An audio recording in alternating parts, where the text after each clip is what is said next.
Greetings and salutations everyone, I'm Ekamac. This is Limbus Company. This isn't a Let's Play, this is... Very soon we're going to jump out of Season 2 to Season 3 and a lot of things are going to be added to the game. So I figured while we don't have all that, I might as well show off some of the things that I've picked up on the relentless grind of the gacha game. For example, Luxcavations. Thread Luxcavations are a daily event where you can challenge a specific abnormality boss 3 times to gain thread. Thread being very useful for uptying identities, upgrading ego, things like that. Which one you get depends on the day of the week. And each boss also has its own specific weakness. So Headless Ichthys over here is specifically weak to lust. So he's going to take extra damage from lust but reduce damage from everything else. Nothing related to physical types of attacks though, so you can bring whatever you want. Headless Ichthys is also infamous for being absolutely horrendous when he was first introduced to mirror dungeons. People did not like coming to the end of the dungeon and finding this guy waiting for you. So making it a daily event with no ego gifts whatsoever was even less well received. I feel like with all the time that I've spent into it, I've got an almost foolproof method of tackling him, so let's go. For a start, the team. Keep in mind that 2 of these are Season 1 identities. Like, we have our friend N Heathcliff over here, but the only reason I keep him around is because there's a rare chance that his passive is going to help out. It's not important. The important parts are... actually wait, so then... It is important... Hang on. Step 1. Liu Ishmael. She's actually a very critical part of the team, not the least of which because she has Capote, which unfortunately Capote is gotten from the season pass. It's not the only ego that she has, but Capote is actually very useful for what we're going to do, even though it's a Wrath, not a Lust ego. One of the Season 1 identities, Enforced. Actually very important because very strong lust damage. The only reason she's here is for the gripping. The other attacks are okay, but the gripping is what we like to see here. Although I guess there's also that passive of whistles. We aren't going to see it often, but it's going to be very nice when all the cards line up just right. Third ID, W Ryoshu. A Lust Skill 1 is quite handy for this team, because more lust, but also she has this over here, Forest for the Flames, a very cheap lust ego. If our plans go Ori, then we can fall back on this. And then we have another Season 1 identity, N Sinclair. Here for the very obvious reasons. He has extremely powerful Wrath skills. Actually no, he has one of the strongest skills in the game here. It cannot be beaten by anything less than an 18, yeah, because by the end he's going to be rolling 18 minimum. But also he has a very strong lust skill here. That's the thing about these fights. You want to balance between having common... You want to balance between having lust common and having lust on strong. That doesn't make sense at all, sorry. Also, for fun, I've given him Lifetime Stew, but honestly, this isn't a fight where Lifetime Stew is going to get any use. It's kinda expensive.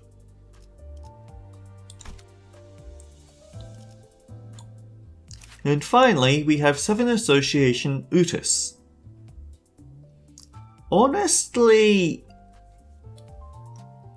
not good for damage. And because the last skill is skill 3, we're not going to see it used very often. But Ichthys has something very important for this strategy, and that is the skill 1.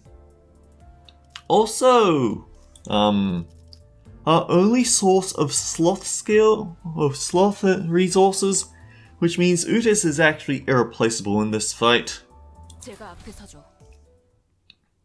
Oh right, I need to do something to get chroma off my loading screens, don't I?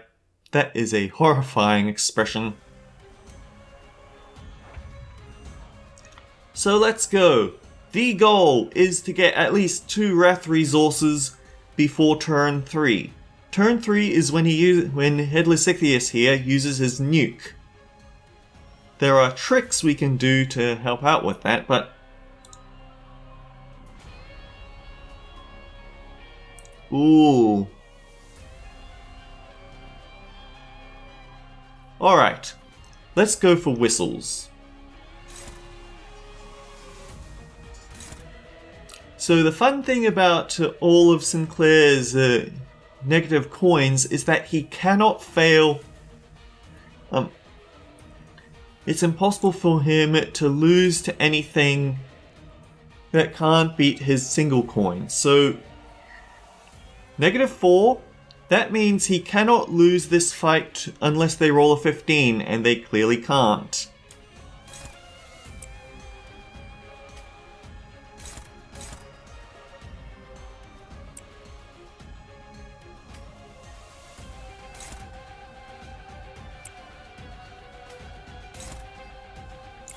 We might lose some of these rolls, but we're definitely going to clock up some damage.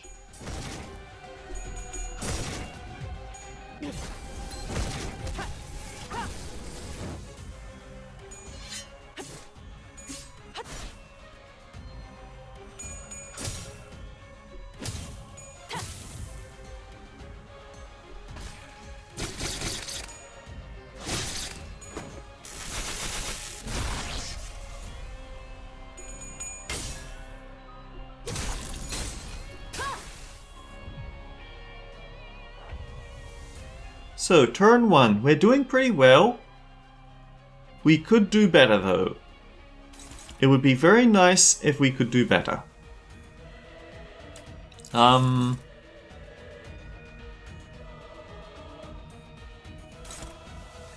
So, the thing about this fight. The right leg and the left leg are destructible. That means... Wait, no. The body and the tail are destructible and severable. This means that when we deplete their HP bar, then it's going to be taking... no. I'm getting this mixed up. Destructible and severable means that when the HP bar runs out, they can no longer be targeted or attacked. The right and left leg do not have this, so they'll recover after we destroy them, but we can continue to keep hitting them for bonus damage. That's how it goes. Which means that it would be a waste to use self-destructive purge on that tail.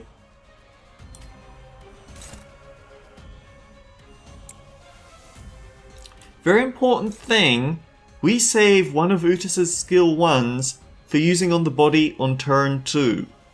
If you don't, then it's still salvageable, but it might hurt a little bit.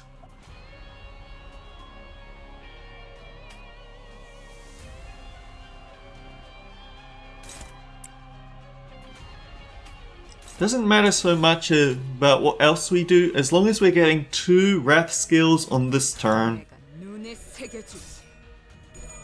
to make up for not getting any Wrath skills on the last turn.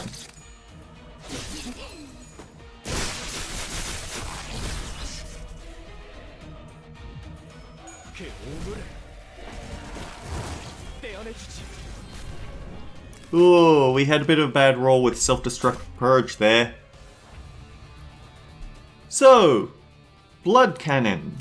Let's take a closer look at this skill. Rolls a 15 plus 5. It is very hard to beat this with standard skills. Like, we have Warp Core Ryoshu here, and she still has nothing to throw here.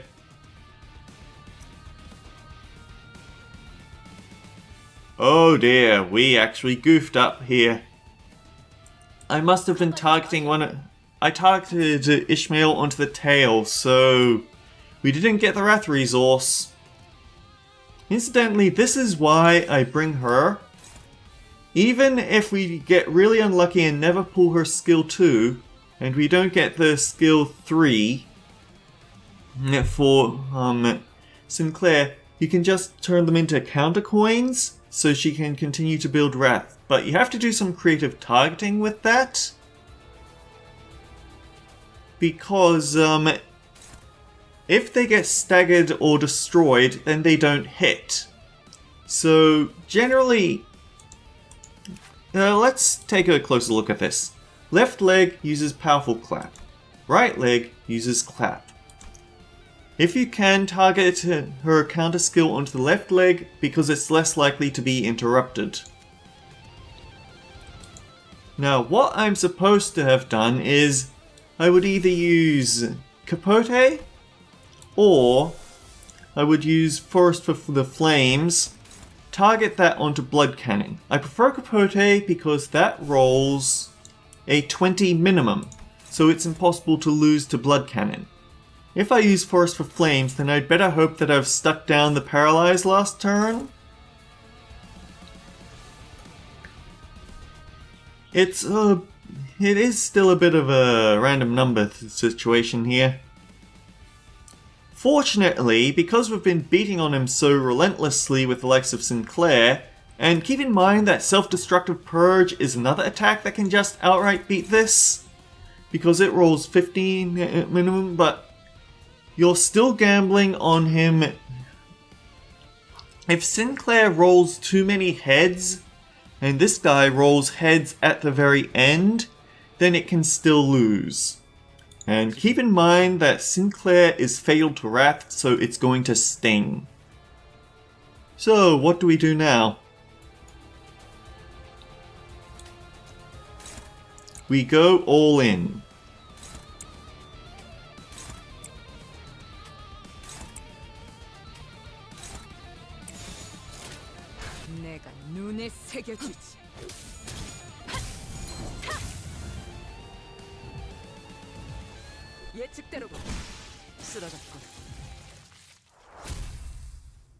Because he was just low enough health that we could just throw everything into the grinder at him.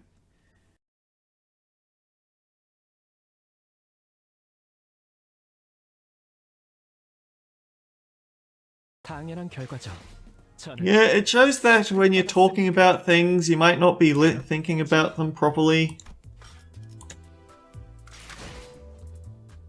The downside to this strategy is that it relies on characters that you can't actively dispense. You have to get them from extractions, so if you don't already have the end core characters here, then you might be in a bit of trouble.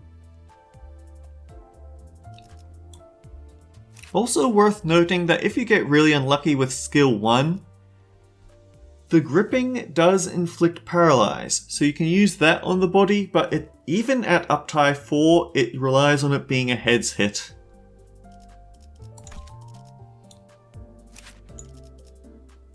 I also am, hang on, give me your ego. I'm also not the fondest of relying on Rosette Desire, because it is a Tails coin skill. And chances are she has positive SP by this point. So you have to already have the opponent paralyzed if you're going to beat the Blood Cannon.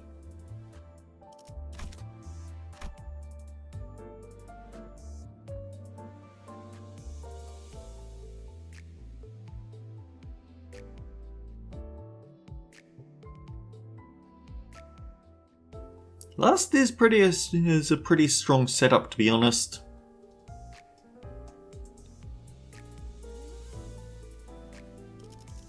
And is there any other details that I could think of? if for some reason your resource generation is really weird at the start, then you could actually rely on Red Eyes instead. If Ichthys pulls too many of skill 1, you get the Envy skill from Enforced, and then the Lust skill because it's a Lust team. You could use Red Eyes. It's basically the same power as Forest for Flames, so you'd still really like to have a paralyze on the opponent when it happens, but it can happen. And if you're exceptionally unlucky and aren't in range of killing the boss before he gets to attack, then just have Ichthys use her defense skill on it. None of her ego should... Okay, let's jump over to here. She isn't initially weak to Wrath, so it is actually possible for her to negate it completely simply by flipping a heads coin here. But even if not, you're still going to be negating a lot of the damage. Don't expect to see Yasuncha Tadupam here though. You're not going to get much in the way of pride. Well, I suppose you could get pride if you get the skill 2 for Ryoshu twice, or you get lucky and pull the skill 3 for Enforced, but yeah. Let's just... Honestly, it's a kind of a waste of energy tanks, but let's go again so I can show what it looks like when you actually do have the ego to counter Blood Cannon.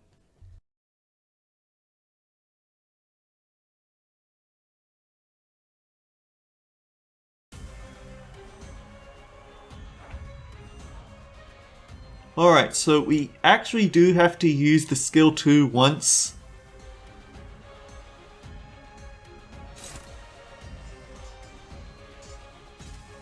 Because we need it for Capote.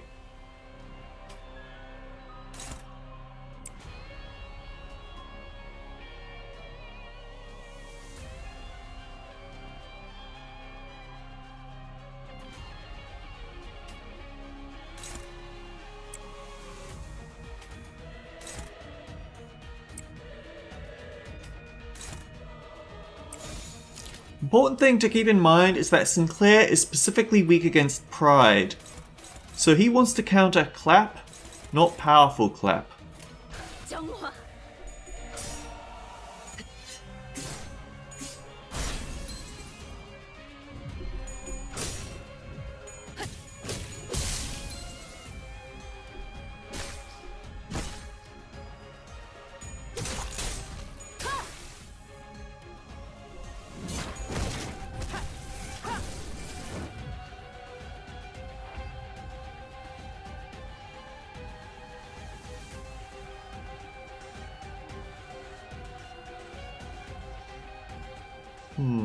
Okay.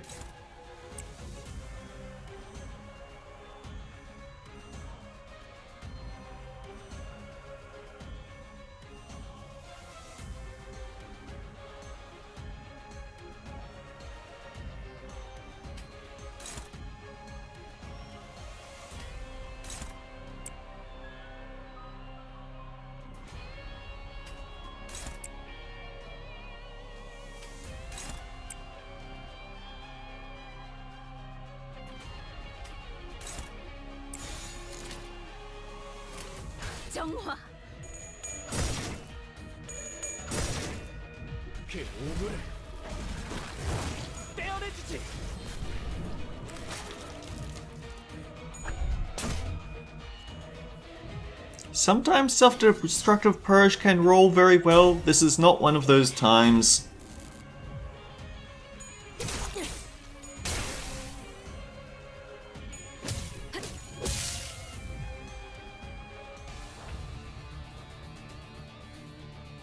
Okay, important note, we could use Lifetime Stew. We did actually save up all the resources for it. But it is random targeting, and it is very likely to lose to Blood Cannon even when paralyzed, so like I said, it's just for the novelty.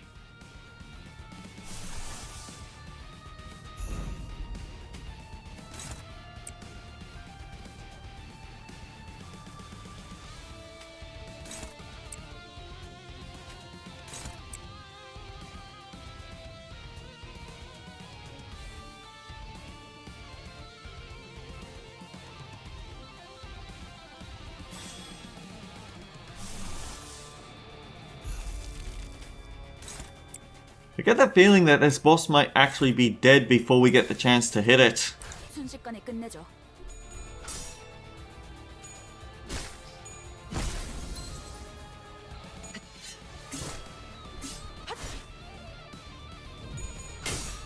Oh, down to 12. 무불사위.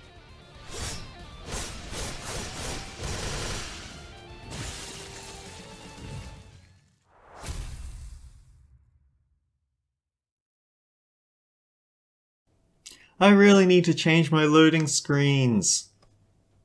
But yeah, that's how I've been handling the Headless Ichthys. Tune in tomorrow. 전시회였어. 하, 이걸 오히려 고맙다고 말해야 하나? Tune in tomorrow for Golden Apple, a far less interesting fight. Till next time, take care, I'll see you all around.